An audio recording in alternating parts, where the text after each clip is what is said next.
Un mariage sur l'échafaud. Une histoire écrite par Valérie Lefebvre, d'après la légende bruxelloise inspirée du livre de Victor de Vogel. Le temps d'une histoire. Un podcast de contes, nouvelles et autres récits.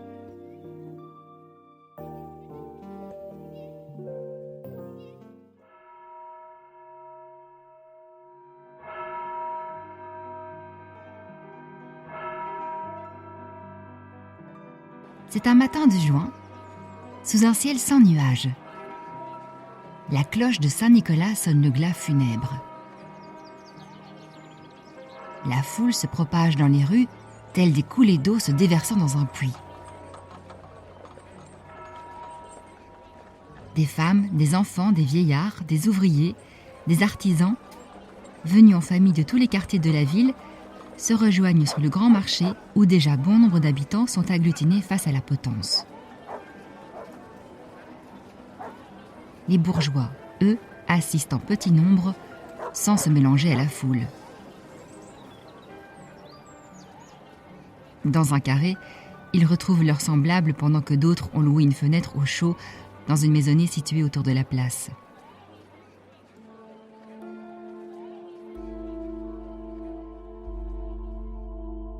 Le condamné est un jeune apprenti brasseur qui a commis un horrible crime. Il se prénomme Paulin. La vie ne lui a rien épargné. Quant à la mort, il la frôle depuis plusieurs années. Mais cette fois, il ne lui échappera pas. Paulin ne regrette pas son acte. Il avait soif de vengeance. Cette dernière lui broyait les tripes depuis trop longtemps. Il fallait qu'il libère sa conscience, mais aussi qu'il retrouve sa dignité. Paulin, sa fierté, certes, mais il était de son devoir d'éliminer ce pervers qui violentait, abusait, violait des êtres faibles sans défense, comme il l'avait été dans le passé.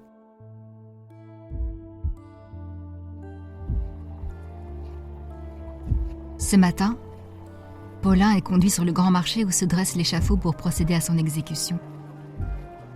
Comme à l'accoutumée, ce spectacle urbain attire les foules qui viennent se divertir devant la mort des condamnés. Le sang va couler. Le bourreau l'attend, sa hache dans la main, le visage dissimulé par sa cagoule. À ses côtés se tient un prêtre. C'est lui qui recevra les dernières volontés de Paulin.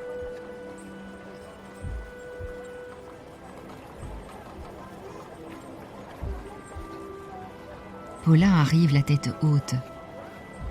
Tous les regards se posent sur lui. Son calme et la douceur de son visage attirent l'attention et de nombreux questionnements. Quel dommage! Un si joli garçon. Il n'a pas l'air dangereux, affirme une femme avec son bébé dans les bras. Il n'a rien d'un malfaiteur. Ne se sont-ils pas trompés sur la personne? S'étonne une ménagère en questionnant les gens autour d'elle. S'il l'a tué, il a dû le faire sous la colère ou pour se défendre, un pauvre garçon. Renchérit une dame plus âgée. C'est un meurtrier, affirme le vieil homme à ses côtés. Mais voyons, regardez-le. On dirait un ange. Il a assassiné un fermier d'Anguien, confirme un artisan juste à côté du vieux. On dit qu'il l'a embroché avec un manche à balai. Fallait voir le corps. Le manche a transpercé le fion et est ressorti par la gorge, ajoute une commère. Les gens s'épouvantent à cette révélation. Bec! Oh! Bec? Nom de dôme. Un groupe se forme pour écouter les racontars. Vous l'avez vu pour être si sûr de vous? Insiste la mère de famille. Non, mais c'est ce qui se dit. Et je vais vous dire autre chose. Il avait ses raisons, ce pauvre gamin. Qu'est-ce qui vous fait dire ça, madame? S'interpose un homme élégant qui vient s'incruster au groupe. La dame aux joues rouges le reluque d'un air goguenard, se demandant ce qu'il fabrique au beau milieu de la populace. Déjà, c'est le bâtard de Sir Benjamin van der Noot, affirme-t-elle, sûre d'elle. Les gens ouvrent de grands yeux à cette annonce avant de pousser des « Oh !» Comment ? Vous dites n'importe quoi. Pour sûr, j'ai bien connu sa mère, alors je sais ce que je dis. Et le petit qui est là-bas, je lui ai causé à l'occasion. C'est un bon gars. Il a pas eu facile, c'est tout. Allez, Gisèle, raconte ce que tu sais. insiste la jeune mère du bébé, les yeux pétillants de curiosité. C'est le fils de Madeleine, mon amie d'enfance. Nous étions voisines et on se racontait tout. Madeleine s'est amourachée du fils du chevalier Sir George Vandernoot, Sir Benjamin, son seul et unique fils. Vous savez, celui qui vit dans la grosse bâtisse rue au Beurre. Ah oui? Ce bel homme? Mais il est marié. Ah ouais, mais c'était il y a longtemps avant que je te parle. Oh, mais Sir Benjamin Vandernoot vit en ville depuis peu. Il est venu me commander des meubles. Intervient le charpentier. C'est bien lui. Il est revenu dans sa ville natale, le Bougre. Faut dire qu'une fois que Madeleine lui a annoncé qu'elle avait un polichinelle dans le tiroir, le petit salopard a pris la poudre d'escampette après l'avoir dit à son père. Quelques jours après, le chevalier Sir George Vandernoot a envoyé son fils dans le fin fond des Ardennes chez un oncle pour se faire oublier. Mon amie Madeleine s'est retrouvée là, avec l'enfant dans le bide. Le chevalier Sir George Vandernoot n'a pas pu faire autrement que de l'embaucher chez eux pour qu'elle ferme son clapet. Moi, je l'avais prévenu. Même si cet imbécile a un bunch pour toi, mets-toi dans le crâne qu'un noble de pur lignage ne se mariera jamais avec une moins carrière de bas quartier comme toi. Et je suis certaine que le vieux Vandernoot a dit pareil à son fils. Les chevaliers comme eux doivent être blancs comme neige et pas tirer des casseroles derrière eux pour courtiser les nobles demoiselles brabançonnes. Pendant tout ce temps, le chevalier Sir George Vandernoot racontait des carabistouilles à Madeleine qui le croyait dur comme fer.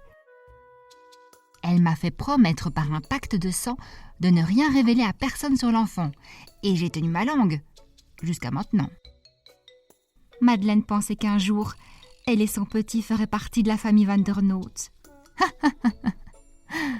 Pour en faire partie, elle en a fait partie, comme bonne à tout faire. Une sotte, je vous dis. Les Vandernoot l'ont usée jusqu'à la moelle, et à la première épidémie de souhaite, le bon Dieu l'a emportée avec lui. Oh, paix à ton âme, ma Madeleine. Et le gamin, ils l'ont gardé avec eux? Que nenni. Le petit était orphelin, alors il a été placé sous la responsabilité d'institutions publiques. Et c'est ainsi que les Vandernoot s'en sont débarrassés. Paulin a été vendu à rabais aux enchères et c'est ce fermier qui l'a acheté pour lui faire vivre l'enfer. C'était pas le premier et ça allait pas être le dernier. Vous dites que cet homme est un Vandernoot? Conclut l'homme élégant qui a tendu l'oreille. Je vois que la pièce est tombée. Oui, monsieur. C'est bien ce qu'elle dit. C'est le rejeton des Vandernoot, Répond poliment la mère de famille. Pensez bien qu'ils n'ont jamais reconnu le petit et ne le feront jamais. Cette fois, ils s'en sont débarrassés pour de bon. Ah, pauvre petit. Je suis sûre que Madeleine doit se retourner dans sa tombe à présent.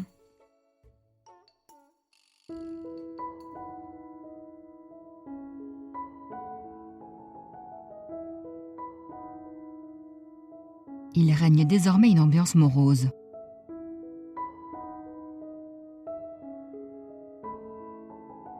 Paulin, lui, pense à Line, sa fiancée, sa confidente, son amour qu'il perd dans ce combat. Il n'entendra plus ces éclats de rire qui la rendaient si belle et lui mettaient du baume au cœur. Il ne se noiera plus dans le bleu de ses yeux, ne se cachera plus le visage dans sa chevelure sauvage et ne respirera plus son odeur enivrante qui le rendait fou. Il espère qu'elle trouvera un bon mari qui l'aimera autant que lui.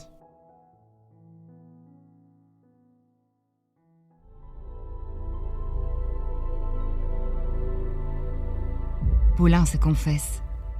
Il est prêt. Il s'agenouille et attend le coup fatal. Roulement de tambour funeste. Les gens se taisent et se rassemblent pour mieux voir le spectacle morbide. Le bourreau déboutonne la chemise de Paulin. Il fait descendre le tissu sur les épaules pour avoir accès à la chair de son cou afin de bien la trancher. C'est à ce moment précis qu'une jeune femme hurle dans la foule et se ferait un chemin en levant les mains, implorant les magistrats. Le bourreau détourne la tête et reste là, inerte, à contempler la cohue naissante pendant que la jeune femme se précipite dans la maison communale. L'homme bien habillé quitte alors le petit groupe pour rejoindre lui aussi la commune. Paulin examine la scène, les yeux étincelants d'une gaieté retrouvée ou peut-être d'espoir. Il reconnaît la voix de Line et sait qu'elle vient pour plaider sa cause, en demandant grâce.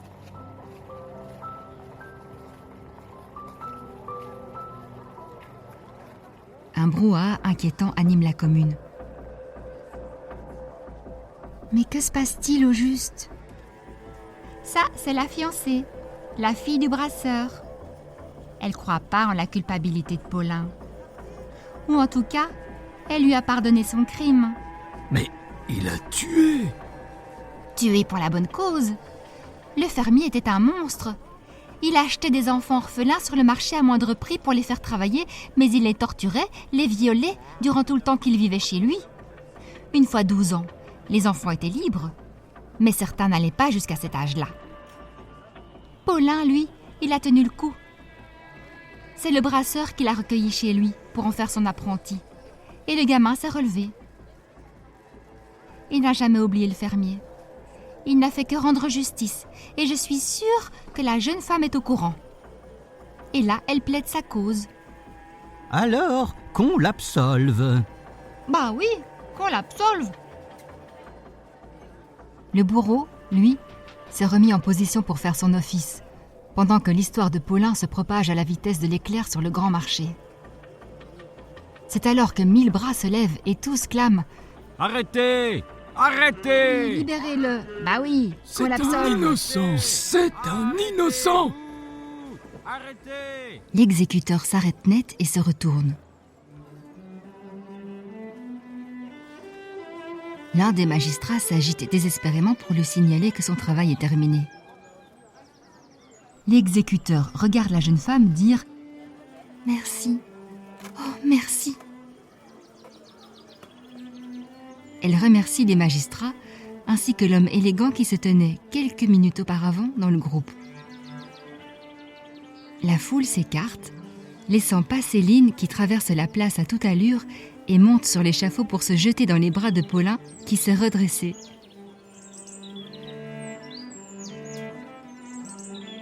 Les magistrats, émus, lui ont accordé la grâce du coupable, à condition que la jeune fille prenne pour époux ce dernier.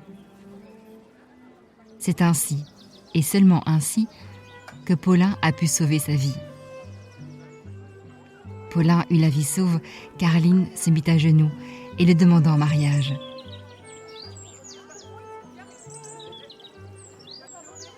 Ce jour-là, en plein mois de juin 1558, ce ne fut pas le sang qui coula, mais les larmes d'un grand nombre de gens qui assistèrent au mariage du siècle, sous les applaudissements unanimes de la foule.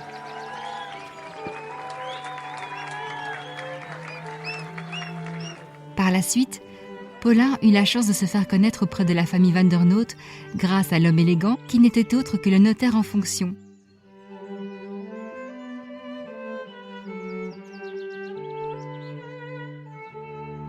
Celui-ci permit à Paulin d'être reconnu comme un membre de la lignée des Vandernoot.